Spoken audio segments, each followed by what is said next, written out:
mucha gente es sedentaria. No es que tiene sed, sino que no hace nada durante mucho tiempo.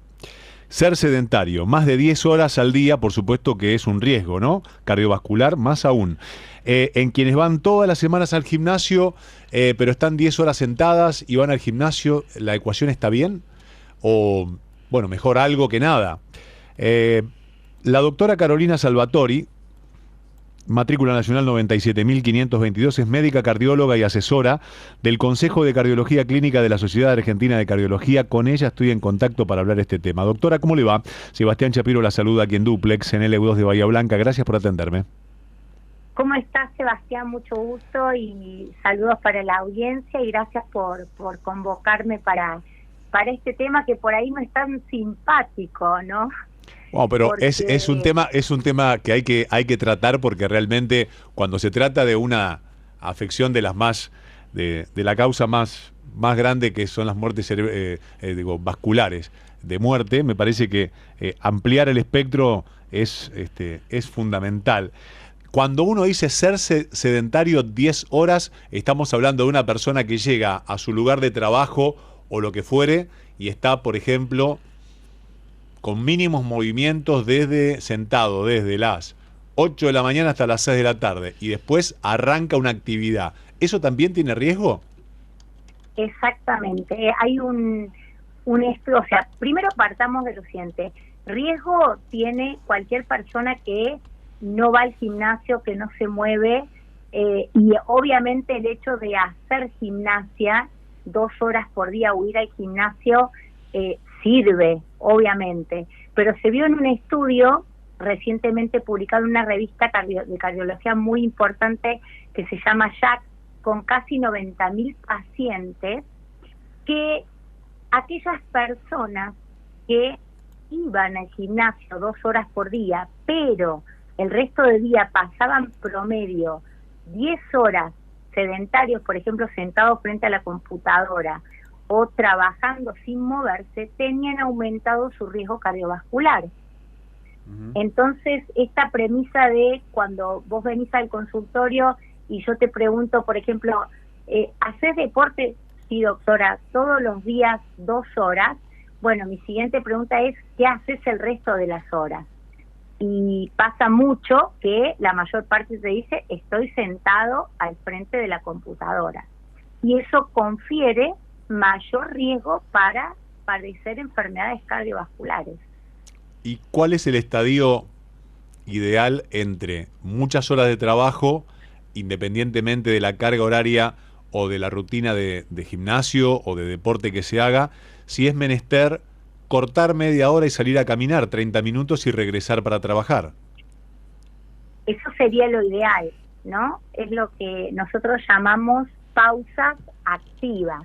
Es decir, dentro del horario de trabajo, tomarme unos 30 minutos y salir a caminar o subir y bajar escaleras, o al menos lo que se recomienda es cada 90 minutos poner una alarma, y ya el solo hecho de hacer 1 minuto de movimiento o 100 metros de caminata rompe ese estado de sedentarismo, ¿no? Porque cada uno tiene que adecuar de alguna manera esta rutina o esta nueva premisa de romper el sedentarismo de la forma que pueda. Yo siempre digo, busca una escalera o en la misma silla donde estás sentado en el escritorio, ponerte a hacer unas sentadillas o movimientos de brazos, pero simplemente, mira lo que te digo, Sebastián, 1 minuto de movimiento o más de una caminatita de 100 metros si no podés hacerlo durante media hora.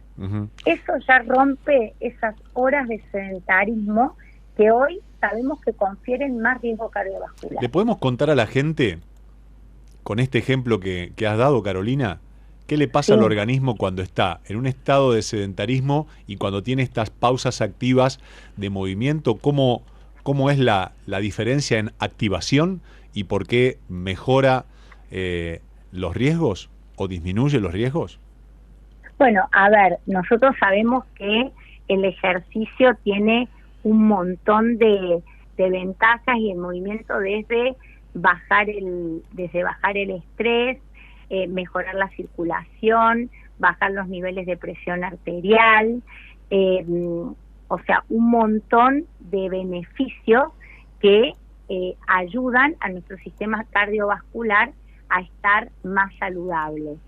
Y obviamente el movimiento que le confiere, digamos, mover nuestros músculos, los músculos son órganos que liberan también hormonas, mantener más bajo nuestro nivel de glucosa y por ende de insulina, o sea, beneficio desde el punto de vista metabólico, beneficio desde el punto de vista de activaciones a nivel de hormonas, de enzimas.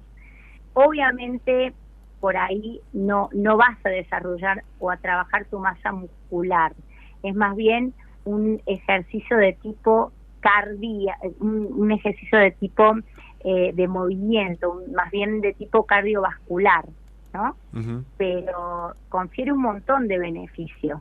Tal cual. Cuando este estudio publicado recientemente en esta revista JACC del Colegio Americano de Cardiología, es la sigla en inglés claramente, sí. Toma referencias de qué rango de edades. Promedio de edades fue de 62 años y el 66% fueron mujeres. Uh-huh. Y se vio que promedio pasaban 9,3 horas de sedentarismo por día. Tanto en el hombre como para la mujer, a partir de los 60 es un punto de inflexión donde puede aumentar el riesgo cardiovascular, hablando específicamente de este tipo de sedentarismo, ¿no?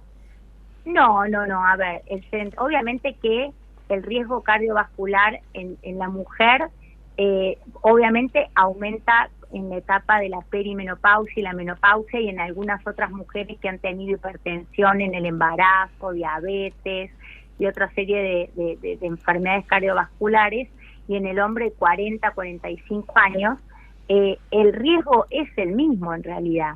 O sea, y lo más importante y el mensaje para todos que esto se debe hacer un hábito, el ejercicio debe ser un hábito, no empezar a los 60. La prevención, que es lo que nosotros buscamos, debe empezar mucho antes de que se produzca un evento cardiovascular o de que el riesgo sea mayor. Entonces, si bien el estudio promedio tomó a este rango etario, nuestro mensaje es que empecemos lo antes posible. Claro. ¿Y cuáles son los estudios que recomienda, tanto para hombres, para mujeres, todos los años, y para aquellos que tienen alguna referencia familiar también tomar mayores recaudos? Básicamente, un análisis de sangre para medir el perfil de colesterol, para medir fundamentalmente los niveles de glucemia. Después, obviamente, un electrocardiograma, una toma de presión al año, de presión arterial, y un electrocardiograma, como dije recién, y en algunos casos el electrocardiograma de esfuerzo y algún ecodoppler vascular para ver el estado de las arterias, que generalmente el que usamos es el de carótida o el de miembros inferiores. Pero básicamente un análisis de sangre y un examen físico para hacer una toma de presión arterial, que eso en realidad lo podemos hacer en casa. Y obviamente otra cosa que no dije, porque generalmente no lo usamos todos en el consultorio, el perímetro de cintura abdominal. Uh-huh. ¿Qué se puede evaluar a través del perímetro de cintura abdominal? Para un cardiólogo, ¿qué datos presenta? Y el riesgo cardiometabólico. No es lo mismo tener, para hablar de la famosa pancita, que uno dice, uy, tengo pancita. Bueno, saber que esa pancita puede generar más riesgo de tener diabetes, de tener prediabetes, de tener hipertensión y de tener un evento cardiovascular. Por eso es importante no solamente medir el peso, sino también medir el diámetro de la cintura abdominal. Ahí está. Carolina, muchísimas gracias por atenderme, por estos conceptos tan valiosos y claros.